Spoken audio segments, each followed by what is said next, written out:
Poner el dedo en la llaga es investigar, informar, cuestionar y desafiar sin miedo al poder económico y político. Enaltecer la cultura, la educación y la innovación para generar sociedades libres. Te invitamos a ser parte de este cambio, donde todas las voces se escuchan. Con Adriana Delgado. Jorge Carlos Díaz Cuervo, rector de la Universidad de la Libertad. ¿Qué es la libertad? Antes que nada, gracias por invitarme a tu programa y bienvenida a las instalaciones de la Universidad de la Libertad. La libertad es la capacidad de pensar por nosotros mismos y de actuar en consecuencia, siempre con responsabilidad respecto a la sociedad en la que vivimos. Ser libre implica una enorme responsabilidad. Implica hacernos cargo de nuestras acciones, de lo que pensamos, de nuestras ideas, pero también del respeto a las ideas y a los límites de las libertades de otras personas. Ser libre es, yo creo que el destino que como seres humanos tenemos. Y durante siglos la humanidad ha buscado por alcanzar cada vez mayores niveles de libertad. Y son precisamente las sociedades que mayor grado de libertad ha alcanzado, las más desarrolladas y en donde se vive mejor. Y aquí me voy a su trayectoria. Usted siempre ha luchado por la libertad en todos sus encargos, no solamente como político, sino también como filósofo de esta teoría. Cuénteme cómo inicia la trayectoria de Jorge Carlos Díaz Cuervo queriendo participar en la política y con este pensamiento sobre la libertad. Bueno, yo tuve la oportunidad de estudiar en Estados Unidos, en el estado de Texas, en la ciudad de Austin, a finales de los años 80. Y ahí fue cuando por primera vez me di cuenta de lo nocivo y lo doloroso que es la discriminación por razones de origen, de piel, de orientación sexual. El estado de Texas en particular es un estado que sigue siendo hoy muy conservador y muy racista, muy xenófobo. Entonces, en esa licenciatura que yo hice en economía, creo que ahí me di cuenta del daño que hace ese tipo de actitudes, de miedos a lo diferente. Uh-huh. De tal manera que cuando regresé a mi país, hice una maestría en dirección internacional, inicié mis primeros trabajos, y muchos trabajos fueron en la administración pública. Me di cuenta que en México también padecemos de esa enfermedad, de la discriminación, de la xenofobia, del miedo y el odio al otro, al diferente. Y creo que ahí nace ese deseo de construir una sociedad libre, tolerante, respetuosa de la otredad, uh-huh. Y sobre todo una sociedad adulta, de personas que nos hagamos cargo de nuestro destino y que dejemos un poco de pensar que papá gobierno nos va a resolver la vida, ¿no? Y más bien tomar el destino en nuestras manos, ¿no? Durante su participación en la política, usted fue muy crítico de un sistema que nos quiere regular.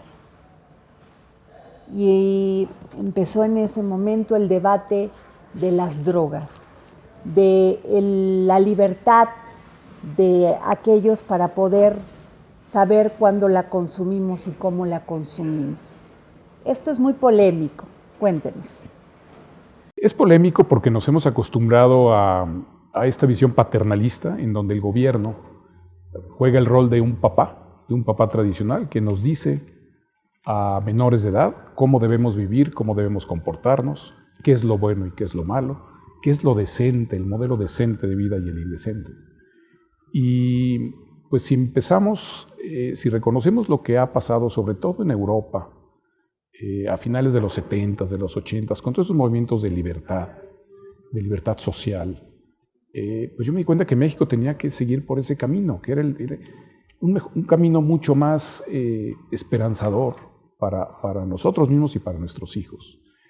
Y entonces siempre he rechazado esas intenciones del gobierno, uh-huh. de los gobiernícolas, de meterse en nuestras vidas, de meterse en nuestras casas, en nuestras camas, en lo que consumimos o no consumimos. Me parece que es un exceso. La función del Estado, y en consecuencia de sus gobiernos, debe ser brindarnos seguridad, debe brindarnos garantías para ejercer nuestra libertad, pero no decirnos cómo vivir. Insisto, yo creo que las decisiones que cada uno tomemos de qué nos gusta, qué no nos gusta, debe ser absolutamente respetable, en tanto no transgredamos las libertades de otros. Y me parece que eso mismo hay que exigirle al gobierno, que no se meta, que no vaya más allá de los límites que la Constitución le otorga. Y es una tendencia natural en gobiernos autoritarios, en gobiernos opresivos, que prácticamente se adueñan del individuo, coartan nuestra autonomía como seres humanos. Y un poco eso es lo que yo pienso en el tema del consumo de sustancias psicotrópicas, como el alcohol, como el tabaco y como la cannabis y otras drogas. Creo que la autorregulación funciona mejor que lo que se ha construido, que son estos mercados clandestinos, por este prohibicionismo. Así es. El prohibicionismo no funciona, nunca ha funcionado, ni cuando se le aplicó al alcohol, ni ahora que se le aplica a todas las demás sustancias psicotrópicas. Creo que la información, la educación funcionan más, y la autorregulación funcionan mejor que la prohibición. Y en caso de que haya consumos problemáticos, que los hay también en el alcohol y en el tabaco y en todo, es un tema de salud, es un tema de salud de la persona, no es un tema de cárceles, de ministerios públicos, de ejércitos, combatiendo y quemando plantas, ¿no?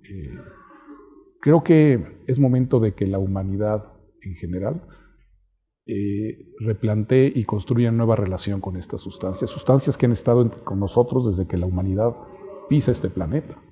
Es decir, la cannabis, la hoja de coca, la amapola, los hongos, ¿no? Las raíces, o sea, todas estas sustancias que tienen efectos psicotrópicos, nuestras sociedades han convivido con ellas siempre. El prohibicionismo es algo reciente, es algo que se edificó hace 100 años apenas y está dando resultados desastrosos, externalidades negativas muy dolorosas para países como México, mucha sangre, mucha violencia, un crimen organizado desbordado que controla territorios completos de nuestro país y de otros países. Y eso es gracias a este prohibicionismo que ha generado un mercado clandestino que solo los beneficia a ellos y a la industria farmacéutica, por cierto. Toda persona, en tanto no viole las leyes de la justicia, queda en perfecta libertad para perseguir su propio interés a su manera y para conducir a su trabajo y su capital hacia la competencia con toda persona o clase de personas. Adam Smith. Así es, yo coincido totalmente con Adam Smith. Todo lo que no esté prohibido debe estar absolutamente permitido. El problema es cuando tenemos estos gobiernos que empiezan a prohibir, o a regular y a regular, y entonces la actividad productiva de nosotros como individuos se ve coartada, se ve limitada. En México es complicadísimo hacer negocios. Así es. Complicadísimo abrir una papelería, tener un pequeño negocio es complicadísimo por todas las regulaciones que se deben cumplir y por la falta de seguridad, inclusive para el ejercicio de actividades lícitas. Insisto, son esas sociedades que han logrado mantener a sus gobiernos a raya, que regulan lo importante que es la protección a nuestra vida y a nuestros bienes. Eso es lo que hay que proteger. Para eso está el Estado, para proteger nuestros bienes, principalmente la vida, y dejarnos desarrollar con nuestra creatividad, con nuestros propios incentivos, con la innovación que viene naturalmente de nuestras capacidades, y así poder generar más empleos, riqueza y prosperidad para todo el mundo. Rector, México siempre ha vivido con culpa. Aquí nos da culpa todo. No sé si es por la religión, si es por esas cargas ideológicas del pasado, pero siempre tenemos culpa de ser ricos, de tener una preferencia sexual diferente, de tener una educación diferente. México, la cultura mexicana es resultado de instituciones que a través de los siglos nos han dejado con muchas culpas, empezando por la Iglesia Católica, que reza y ha rezado siempre este credo que dice que la pobreza es virtud y que el virtuoso es pobre. Pero también ha habido abusos de poder desde la época de la colonia, los cacicazgos, la esclavitud disfrazada de tiendas de raya, la explotación a través de concesiones públicas y la generación de riqueza a través de compadrazgos con el poder público. Es decir, hay muchos elementos que nos han hecho mucho daño y han generado esta sensación de que tener dinero, ser exitoso en la vida, ser un empresario exitoso, es algo que nos debe dar culpa, ¿no? Hay cierta actitud culposa de muchos empresarios que prefieren esconderse, no salir a la luz pública, por ese miedo, digamos, a ser criticados, a ser cuestionados en la manera en que han generado su riqueza. Eso creo que es una de las características culturales que debemos cambiar. Y aquí en la Universidad de la Libertad es uno de los propósitos, replantear el papel del empresario y de la empresa en nuestra sociedad y reconocer el valor de un empresario que genera riqueza no solo para sí, sino para muchas personas a las que les da empleo y a las que les genera beneficios. Claro. Ese replanteamiento del papel de la empresa y del empresario nos parece fundamental para generar más riqueza en México. Es lo que necesitamos. México no necesita más gobierno, más dádivas, más programas sociales. Necesita más empresas y más empresarios que generen más riqueza. Eso es lo que México necesita. ¿Por qué los políticos se creen superiores a los ciudadanos? ¿Por qué creen que ellos tienen que llegar al poder y generar tal ideología, tal regulación, tal proteccionismo? ¿Por qué no nos creen capaces de actuar en libertad, de tener conciencia y en función de esa conciencia generar condiciones de vida mejor para uno, primero pensando como un ente individual? Yo pienso personalmente que porque venimos de una historia de autoritarismo y de paternalismo. Los ciudadanos hasta hace 30, 40 años no conocíamos realmente lo que era la democracia, nunca la habíamos practicado, las votaciones eran una simulación. Siempre habíamos vivido bajo el yugo de estos poderes patriarcales que nos decían lo que teníamos que hacer y lo que era bueno y lo que era malo, nos castigaban o nos premiaban. Esta llegada a la adultez de México como sociedad es muy reciente. Yo diría que todavía estamos como en la adolescencia en ese sentido. Todavía no nos la creemos y por eso la clase política sigue pensando que son los dueños de nuestras vidas y que nos van a resolver nuestras vidas y que van a traer la varita mágica para resolver nuestras vidas. Y nosotros como ciudadanos también caemos en ese engaño y pensamos que una persona nos va a venir a resolver todos nuestros problemas. Le damos demasiada responsabilidad, con la responsabilidad también la deberíamos de asumir. Así es. Entonces, esto implica un cambio cultural profundo de la sociedad mexicana.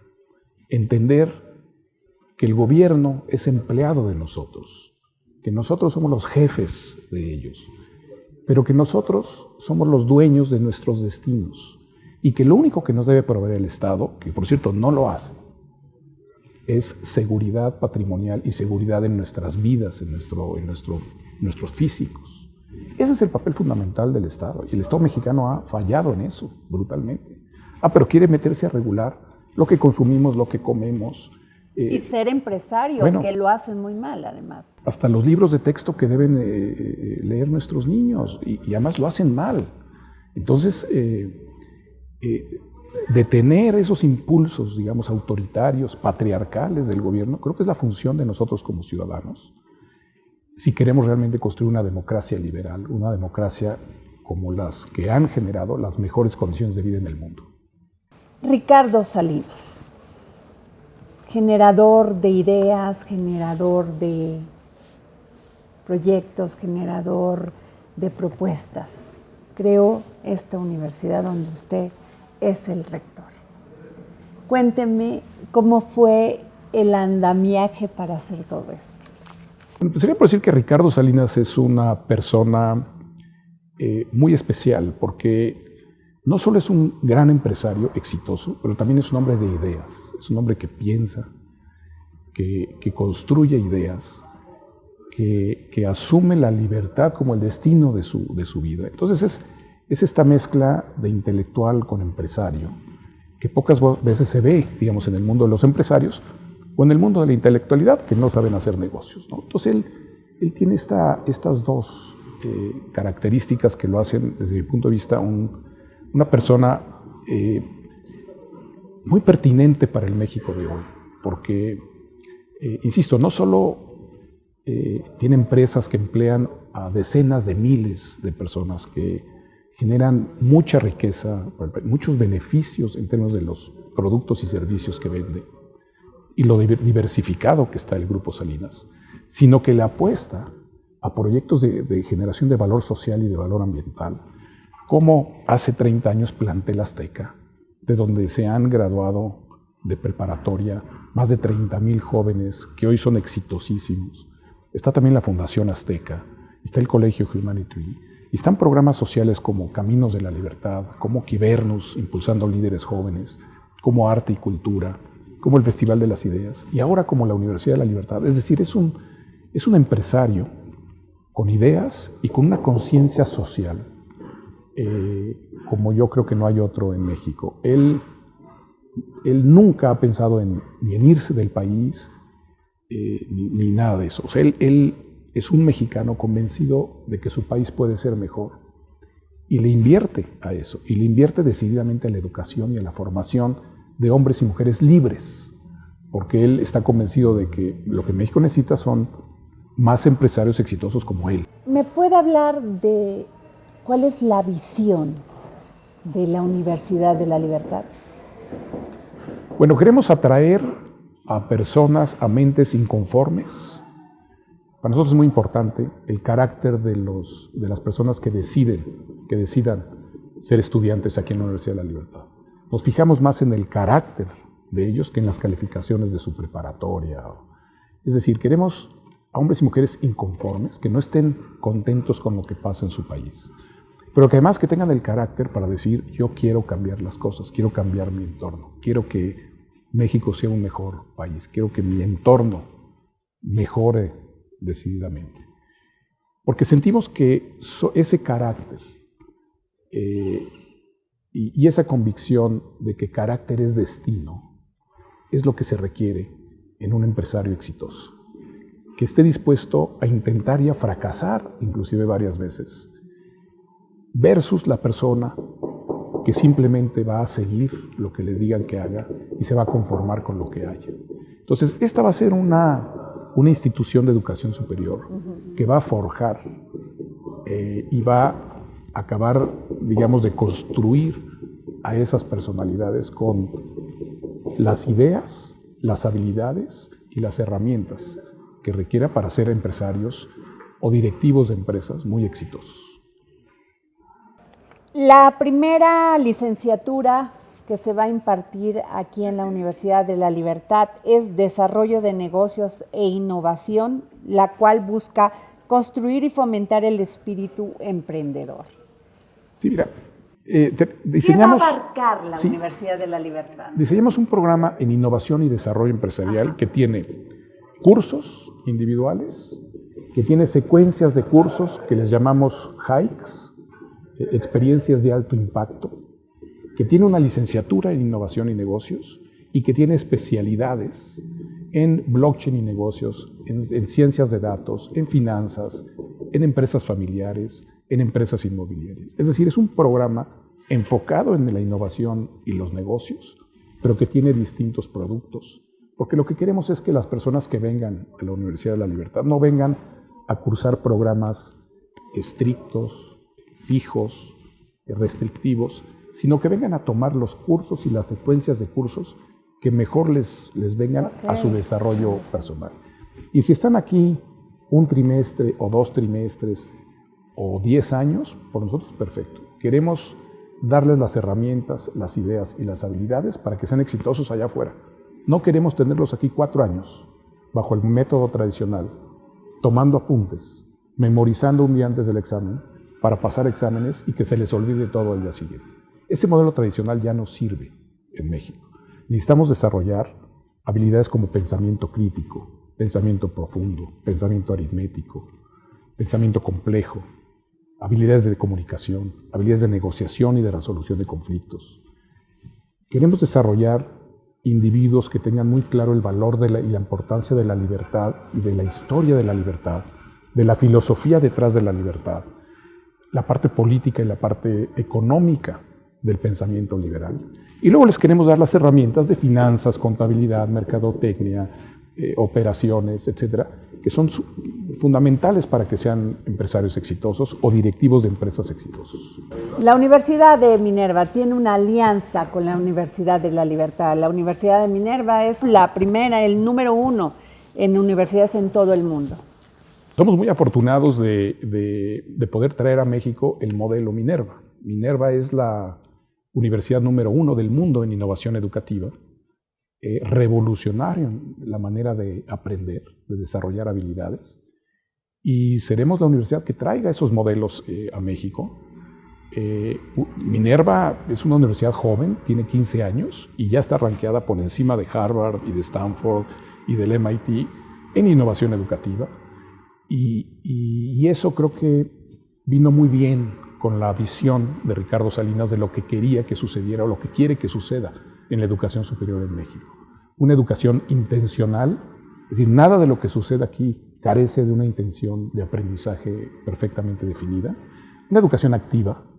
Aquí no se ven, aquí el estudiante no es un sujeto pasivo en el salón de clases, es un sujeto activo. Uh-huh. El docente ya no es el que pontifica y el centro de atención en los salones, es simplemente un facilitador que guía discusiones, presentaciones, análisis de casos. Una educación flexible, casi hay muy pocos cursos que están seriados o secuenciados. Los alumnos pueden elegir su ruta y su ritmo en función de las metas que se planteen. O sea, pueden elegir las materias que les atraigan. En un ambiente además digital, físico y digital, porque estamos trayendo lo mejor del mundo digital y lo mejor del mundo presencial.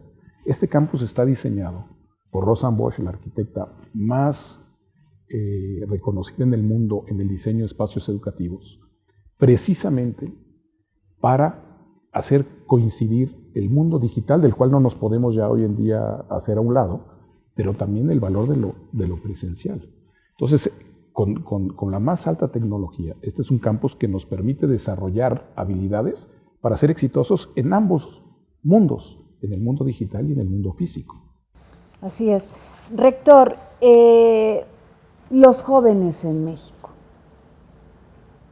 entiendo que van a aprender aquí de innovación, de libertad, de discutir, de ser críticos en un país que no les ofrece esa libertad. ¿Cómo les van a hacer entender que tienen que salir de aquí, en esa meritocracia, en esa cultura del esfuerzo, a defender lo que es México? Es una excelente pregunta porque va hacia cuál es el propósito de esta universidad y cuáles son las características que nos imaginamos que van a tener las personas que sean nuestra primera generación cuando salga. Y nosotros pensamos que son tres los atributos que deben tener. Primero, saber ser un ciudadano funcional en una democracia liberal. Para eso, tienen que salir con mucha claridad de lo importante que es defender la libertad y seguir construyendo un país de libertades. Para eso, insisto, vamos a trabajar mucho en la historia, la filosofía, la política y la economía de lo que es el liberalismo. Segundo, que sepan pensar y que sepan observar entornos cada día más complejos y que cambian a una velocidad cada vez mayor. Todas estas habilidades de pensamiento crítico, pensamiento complejo, tienen que ver con desarrollar habilidades para observar y encontrar oportunidades donde nadie más las vemos. Esa capacidad de ver y entender entornos, para nosotros es muy importante desarrollar esas habilidades de observación. Y el tercero es muy importante, no basta observar una oportunidad, hay que tener las herramientas para hacer de esa oportunidad un gran negocio, un gran proyecto que beneficie a miles y a millones de personas. Y ahí es donde viene este paquete de habilidades, finanzas, mercadotecnia, etcétera, que son fundamentales para construir y gestionar eficientemente un buen negocio. Entonces es saber ser, saber entender y saber hacer las cosas. En un país de pobres que es una realidad por las malas decisiones políticas en nuestra economía, esa es una realidad. Siempre estamos en ese limbo entre los que se dicen luchadores y dueños de nuestra realidad. Estamos en esta realidad entre Karl Marx y Adam Smith. ¿Cómo ve usted este limbo en el que nos encontramos en México? Porque somos un país globalizado, estamos en plena globalización, o sea, ¿cómo enfrentar? Mira, desde mi punto de vista, México ha sido un país pobre desde la época de la colonia. La primera mitad del siglo XX México era un país muy, muy pobre. Y fue a raíz de que México empezó a abrirse a los mercados, abrirse al mundo, a apostarle a la democracia, a la apertura, ¿no? a los negocios, que mucha gente dejó la pobreza.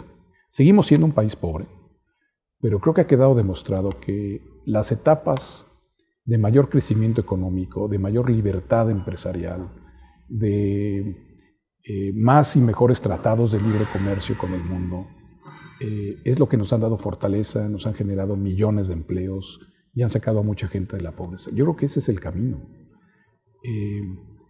Creo que debates derechas, izquierdas, neoliberales, conservadores, socialistas, creo que eso son términos que se acuñaron en el siglo XVII, siglo XVIII, que ya no responden a nuestra realidad. Creo que hoy debemos hablar en términos de libertad o no libertad, democracia o no democracia, meritocracia, pensamiento creativo, pensamiento innovador, o pensamientos mágicos o pensamientos dogmáticos.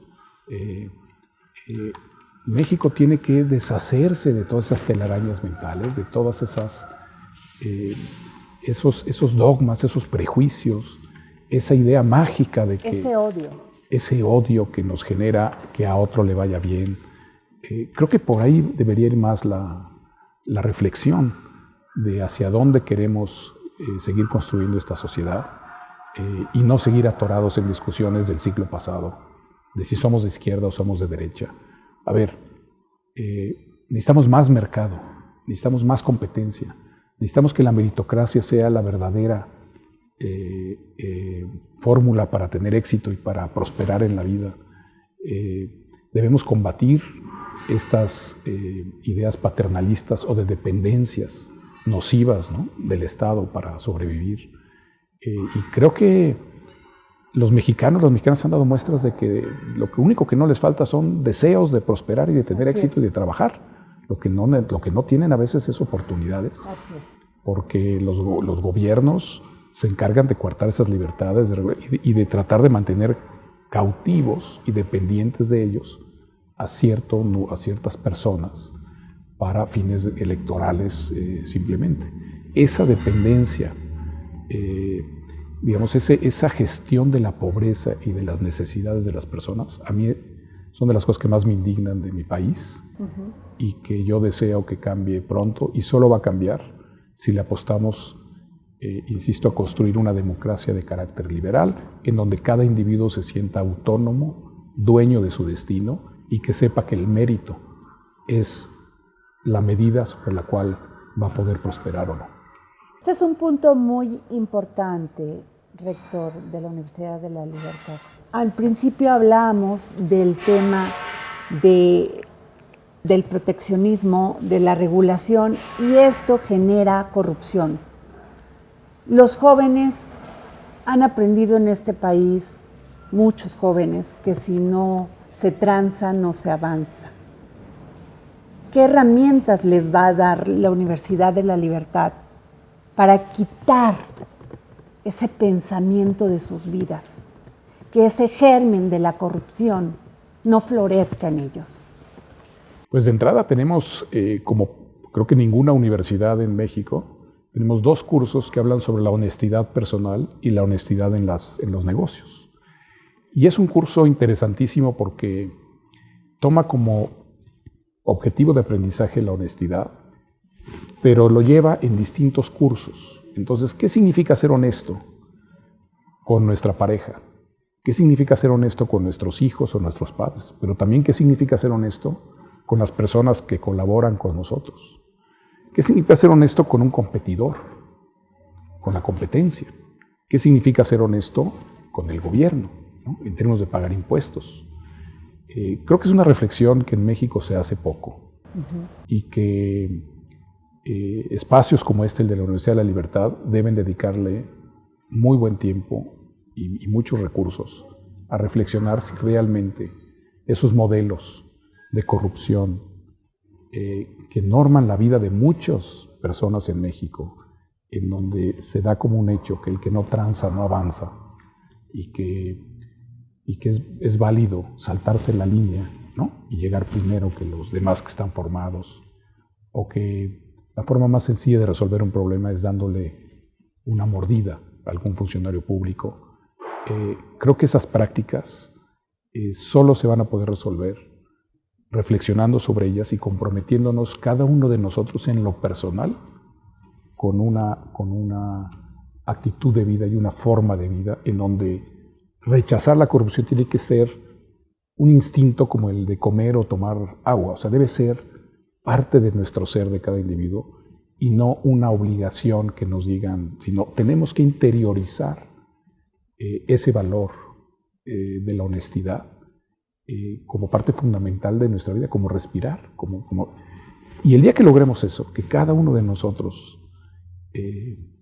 rechace cualquier insinuación, pero de manera natural, digamos, que no tenga que pensarlo ni hacer evaluaciones de si me conviene, sino que de manera natural sea parte de nuestra forma de vivir y de convivir, creo que ahí estaremos dando pasos hacia cambiar culturalmente este país en ese aspecto tan nocivo que es el de la corrupción. Se habla del rompimiento del tejido social y se habla por muchos factores, la pobreza, la falta de oportunidad en los jóvenes, que ante esta falta de oportunidad lo primero que voltean a ver es la delincuencia, hacerse ricos muy jóvenes, gastarlo todo y no importa, la vida no importa, mañana me muero. ¿Cómo vamos a cambiar ese pensamiento de los jóvenes? De decir, puedo tener otra historia, puedo hacer otra historia en mi vida. Pues, a ver, yo creo que 2 cosas fundamentales. Primero, creo que tenemos que reconocer, se ha perdido un poco eso en los últimos años, el papel de las familias como el lugar en donde nos educamos. Porque en las escuelas nos formamos, desarrollamos aprendizajes y habilidades, pero donde nos educamos es en nuestros hogares, con nuestras familias en sus distintas modalidades. Y creo que hemos perdido el valor de reconocer eso. Y segundo, pues creo que tenemos que hacer visibles modelos de vida exitosos. Exitosos y dentro del marco, digamos, de la honestidad y de lo que la ley, ¿no?, nos obliga a todos, versus estos otros modelos de vida que parecen muy atractivos, pero que son muy peligrosos y que hacen mucho daño. Creo que esa combinación de exponer formas y estilos y modelos de vida y oportunidades de vida para quienes tengan el mérito y el deseo y el hambre y el carácter para hacer con su vida algo importante. Y luego reconocer la importancia de las familias en la construcción de esos valores. Creo que eso es algo que tenemos que recuperar como sociedad y abandonar esta idea colectivista de que es en organizaciones sociales o políticas en donde se generan y se reparten las oportunidades. Es decir, si yo pertenezco a tal o cual organización, sea lícita o ilícita, ahí es en donde puedo yo tener alguna oportunidad de salir adelante. Ese pensamiento colectivista, corporativista, nos está haciendo mucho daño y está coartando la capacidad de imaginación y de crecimiento y de éxito de muchos de nuestros jóvenes. Nos están viendo en este momento mujeres jóvenes, hombres jóvenes que desean cambiar este país, que tienen la ilusión de estudiar, de creer en la libertad, de creer en oportunidades. ¿Cómo pueden acceder a estar en un sueño en una universidad como esta? Bueno, primero yo les diría que se la crean, que se reconozcan como seres únicos.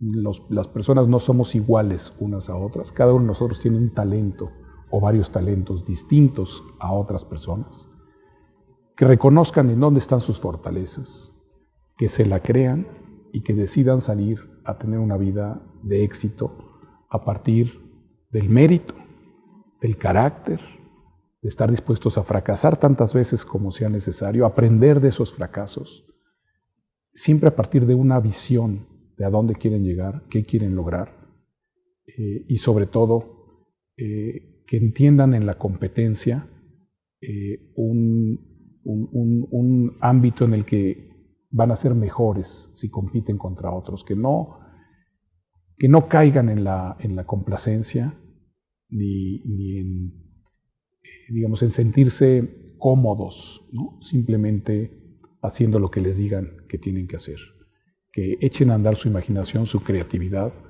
que busquen todos los días ser mejores, que piensen muy bien, que elijan buenas ideas, porque hay buenas y malas ideas, que piensen muy bien cuáles son las ideas que van a dominar su vida y su actuar en sociedad, y que persigan esos sueños y esas metas todos los días, y que sí es posible en este país triunfar viniendo desde donde se venga, siempre y cuando, insisto, se tenga ese carácter y esas ganas de hacerlo.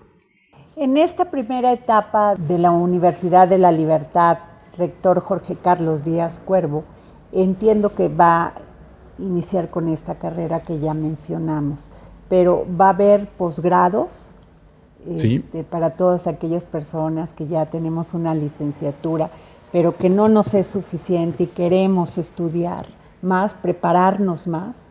Vamos a tener posgrados, especialidades, cursos de formación profesional, y no solo eso, sino que queremos que nuestros ambientes en los cursos sean intergeneracionales, porque la vida nos obliga a tratar con personas de distintas edades.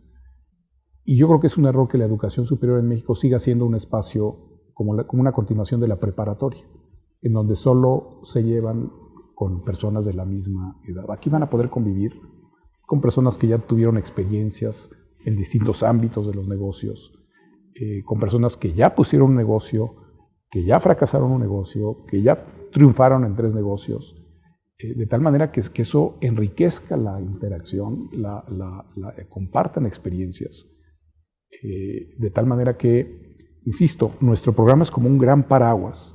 A mí me gusta mucho usar la analogía de una constelación, en donde cada estrella es un curso, y donde conjuntos de estrellas forman, como los signos del zodiaco, forman ciertas competencias o habilidades, y varias de esos grupos de estrellas conforman una licenciatura, y uno va eligiendo cómo navegar por esa constelación, según su ritmo y según sus metas, de tal manera que habrá tantos caminos en esa constelación como participantes del programa. Cada quien definirá qué ruta de navegación por esa constelación de cursos y de competencias y habilidades mejor les sirven para sus propósitos de vida.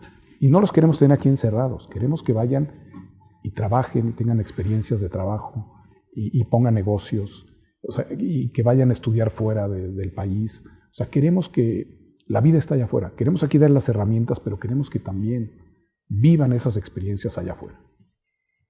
Rector de la Universidad de la Libertad, Jorge Carlos Díaz Cuervo, ¿cómo conoce usted a Ricardo Salinas? ¿Cómo unen estos mismos intereses, proyectos, propuestas para mejorar la educación en México?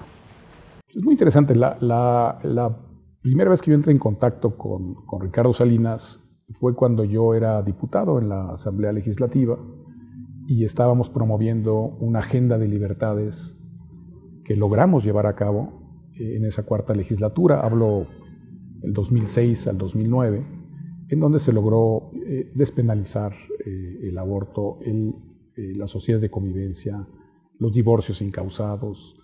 Y fue cuando se empezó a hablar de la importancia de revisar el modelo prohibicionista de las drogas.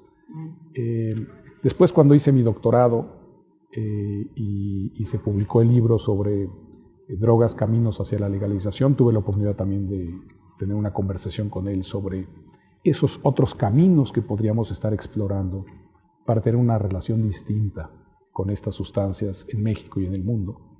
Y ya más recientemente, hace 5 o 6 años, me invitó a apoyarlo en la gestión de una serie de licencias sociales, de conflictos sociales que se habían presentado en algunos de sus proyectos de negocio. Siempre él con una visión de encontrar una solución a esos conflictos más que la imposición de una salida. Y fue así que me pidió hacerme cargo de este programa Quibernos, de impulso a líderes jóvenes, y pues hace un año me pidió hacerme cargo de la rectoría de este proyecto, lo cual a mí me tiene muy entusiasmado y muy comprometido por lo que implica. Cuando una universidad nace, está hablando uno de un proyecto de décadas, incluso de siglos.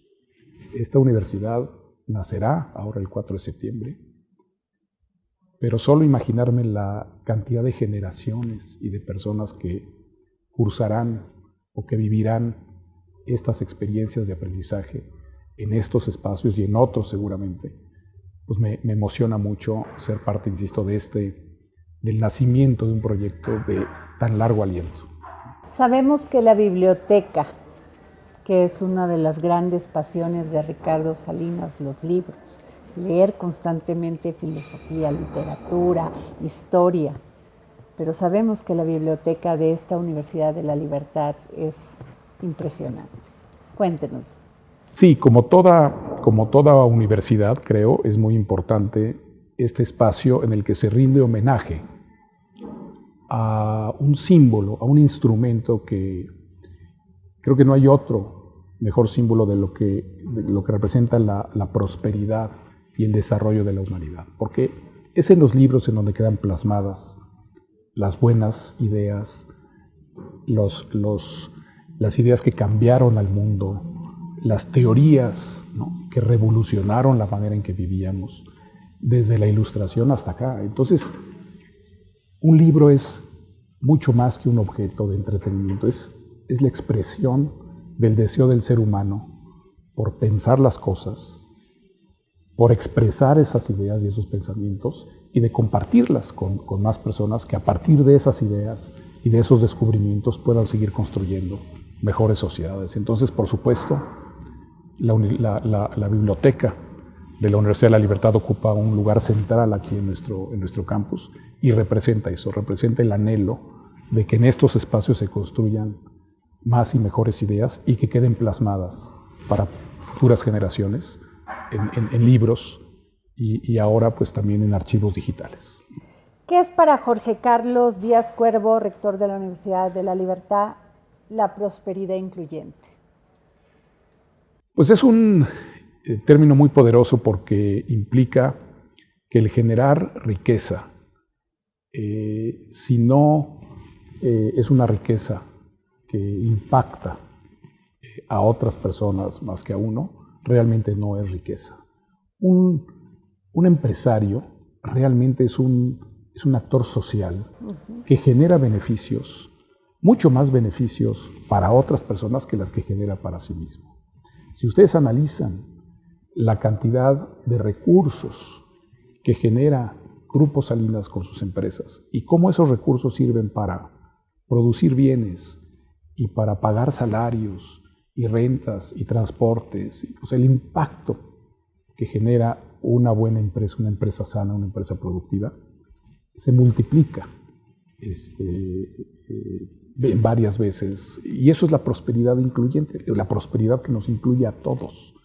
Porque cualquier empresario entiende que un país más próspero, con mayor capacidad de adquisición, de compra, de mejor nivel de vida, pues beneficia a las empresas. Entonces, prosperidad incluyente significa eso, significa entender la prosperidad en su sentido más amplio y que abarque el mayor número de personas que se pueda.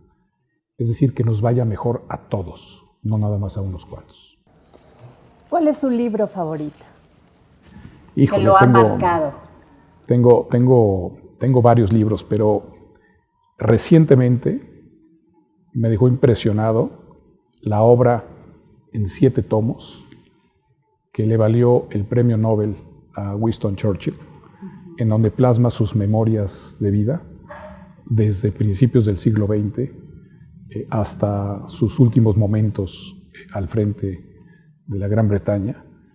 Es una obra llena de experiencias, de aprendizajes, de la vida de un hombre, para mí, excepcional, que supo entender su tiempo, su momento, que tuvo fracasos contundentes, que se supo levantar y que guió el destino ya no solo de su país, sino de Occidente, de manera muy arriesgada en ciertos momentos, pero digamos con un talante y un carácter inquebrantable.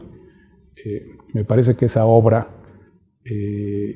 insisto, es muy extensa, requiere uno muchas horas para poderla revisar, pero creo que debería ser lectura obligada para quienes vean en el liderazgo una forma de ayudar a los demás y de construir mejores sociedades. Muchas gracias por esta entrevista, rector de la Universidad de la Libertad, Jorge Carlos Díaz Cuervo. Gracias. Gracias a ti.